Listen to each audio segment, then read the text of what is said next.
We're gonna try the string method this year. Wraps around the tomatoes, keeps them all nice and tall. Here's how we're gonna do that. First off, I like to take our little bit of string, put it down there. I got some worm castings. Throw that in the bottom. Grab our tomato.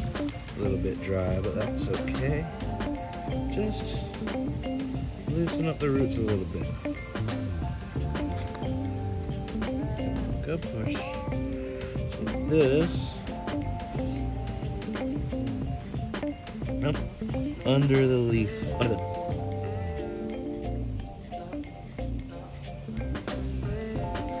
Alright, now we're packing the dirt back in there.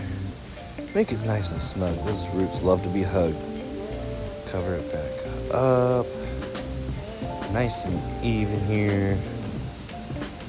Good to go.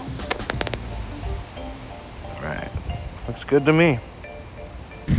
These leaves on the bottom, they'll come off as it grows, but now we're gonna just tighten our string up and we can tie it off. Look, good to go. Later.